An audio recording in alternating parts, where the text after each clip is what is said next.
Well, speaking of musical languages, I was asking you about Elliot Carter the other day. Um, the two diversions that you played recently for the YCA concert, it was just so glorious that your two hands were completely independent and both organically so gestural. And I wonder if you could share a little bit of what you were saying about how you prepare something like that so it feels so natural and fluent. Well, I have to say, I learned a lot about playing Elliot Carter's music from the violinist Paul Zukovsky.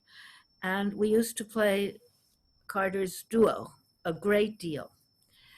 And basically, when we started, I would try to make sure that we were together, you know. And he said, no, that's not important. You have to play your own line. And we'll try to stay together, but don't be dependent on me.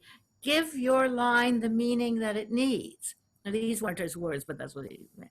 And basically, that's what Eliot's music is, that each voice has its own identity. I mean, it's as if like you and I are talking. We each have our own thing that we're saying. And so what I really try to do, I mean, in a way, it's not very different from playing Bach. You know, you try to give each voice its own voice, each line its own voice, and they are very more often than not. I mean, almost always, they are in different tempi, which means that you have to learn, and some of this learning is mechanical and physical. You know, that you just have to teach your hands not to go like that together, but to do something different. Um, and but it is possible, you know, it's fun to do. What I very often in the diversions, especially, like one hand might be at one tempo, and another hand is at a different tempo completely. And Carter has written a metronomic tempo and notated it in a third tempo, which is a common denominator. So I actually practice the music with three ways. You know, and sometimes with a metronome. I put the metronome on for the right hand. I put the metronome on for the left hand. I put the metronome on for the official beat. And I try to listen to the voices. And of course, that makes the music so exciting because it really, you hear the different voices speaking. And in more complicated pieces, like a piece like the triple duo, it's a very lively dinner party. And there are several conversations going on at once.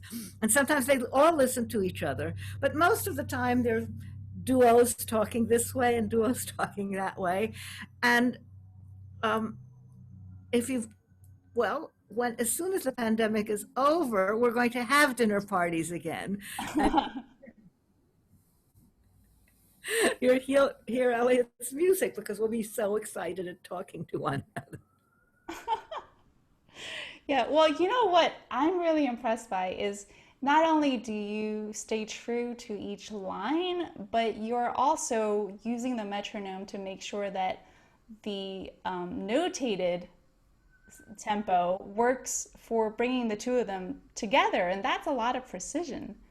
Yes, well, you know, if I didn't really enjoy everything about the music, I mean, it takes time, and I really enjoy the time I spend with the music. I have to say, I was talking with Carmel Lowenthal, and we were saying that as pianists, this period isn't so bad for us because we're used to enjoying being alone. We're used to practicing.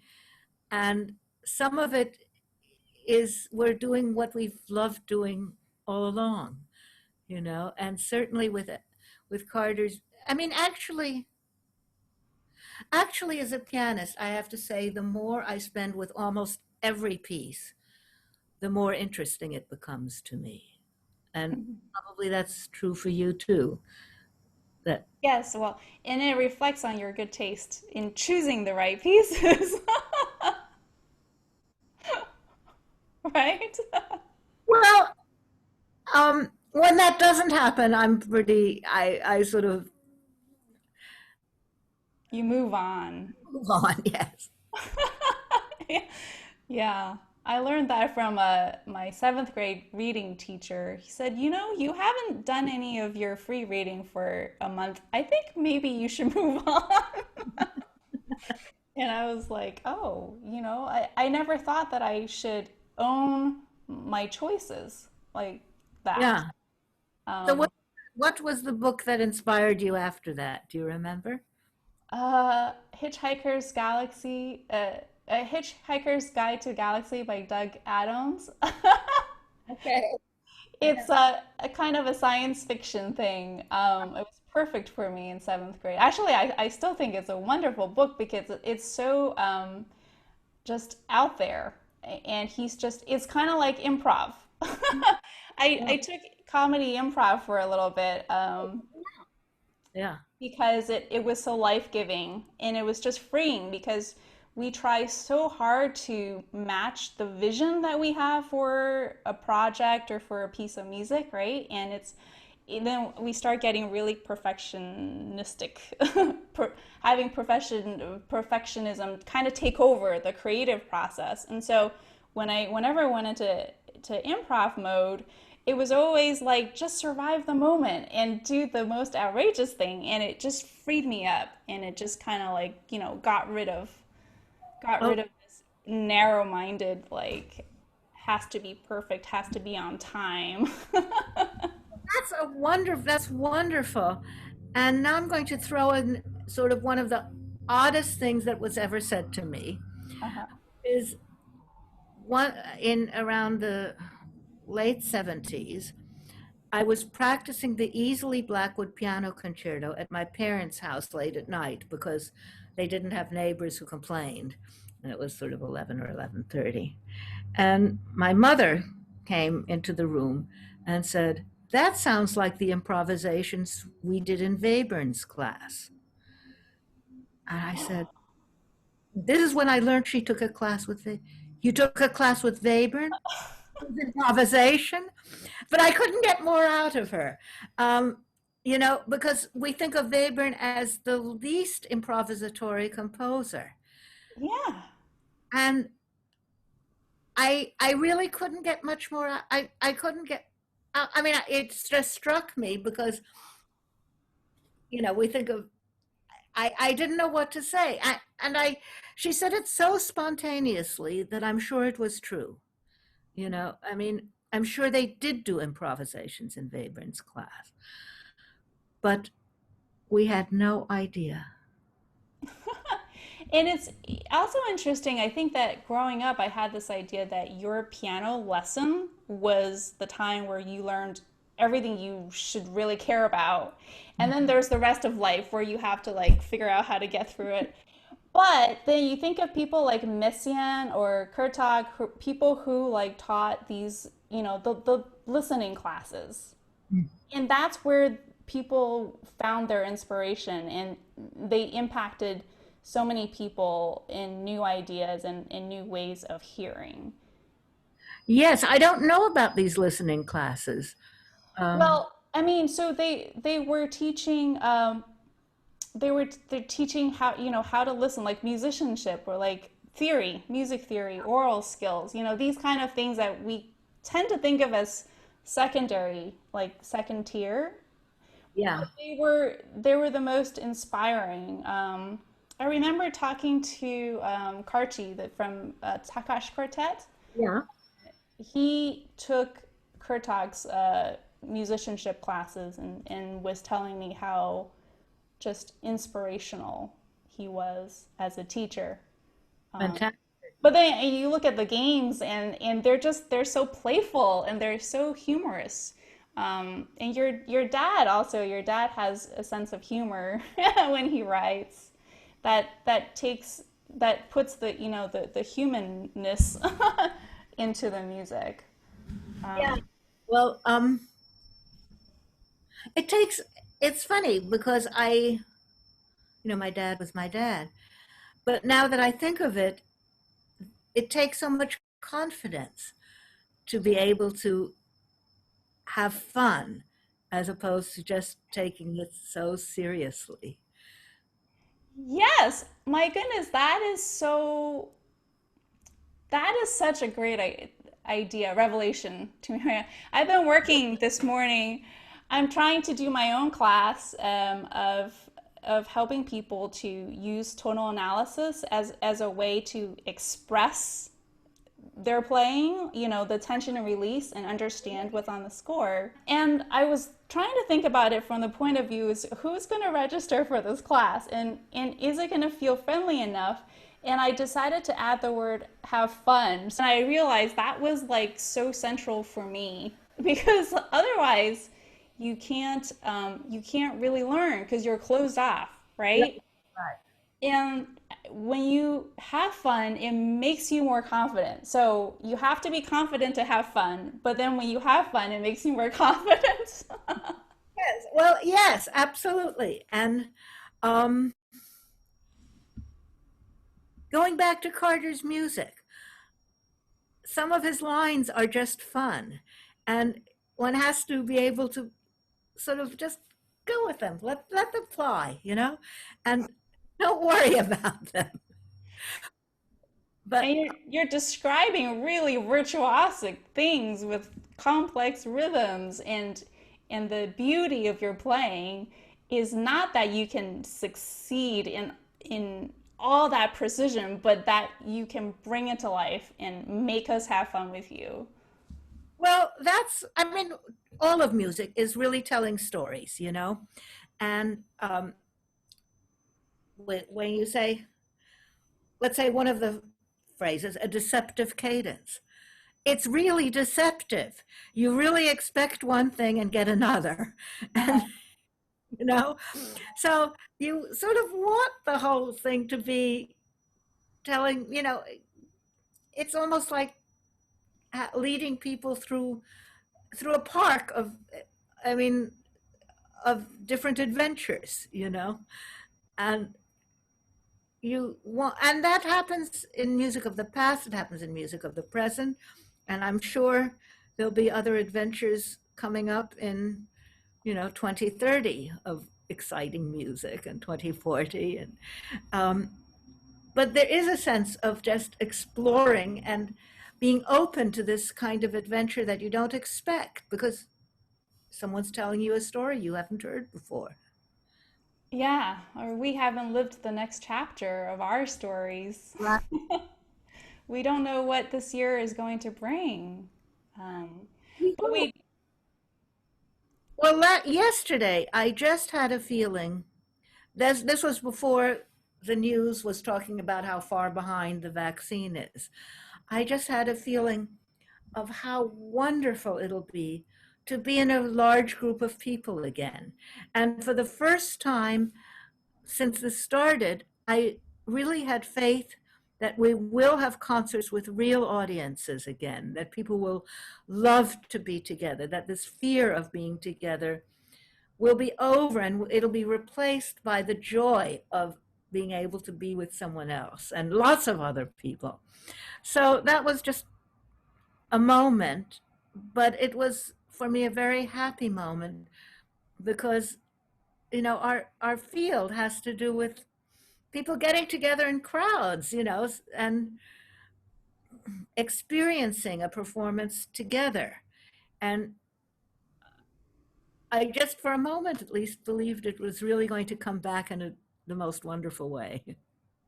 that's fabulous. And as we're looking forward to summer festivals like Aspen is opening, and I was talking to my festival, Rocky Ridge, about them opening. I know that you go to Perugia. Is that still in the plans? Well, we just got an email yesterday or the day before saying yes. Um, and I mean, it's not. nothing is absolutely in stone yet, Yeah. but there is reason to be optimistic, and and I am. That's all I can say. Yes, Perugia is going to happen, I think. Um, Jerry's been invited to a festival in Harbin in China, but China, of course, is in very good shape now, and he's very excited about going. Wonderful. And yes, and we're looking forward to going back to the festivals. I think everyone will still have to be careful next summer. I mean, seriously, um, I was talking to my friend Ellen Heistein, and they're talking about half having half the students at one time, so that there still can be distancing, and you know, and I think that will be the right way to be. Hmm. That we won't be completely out of the woods, but I think we're going to be able to do it next summer. And maybe playing chamber music at a further distance apart. Well, I sort of my first concert, which within of real chamber music, which is going to be streamed, but we have to rehearse. Um, and it'll be with the Cassatt Quartet, and we're doing the wonderful Amy Beach Quintet, which I didn't know before. Great. And it's great. Um, Still keeping fingers crossed about finding a large enough rehearsal space, you know, because will we all have vaccines by then? I don't know, you Yeah. know, but A lot of unknowns, including whether your scores will arrive on time for your new music ensemble. well, that's another story.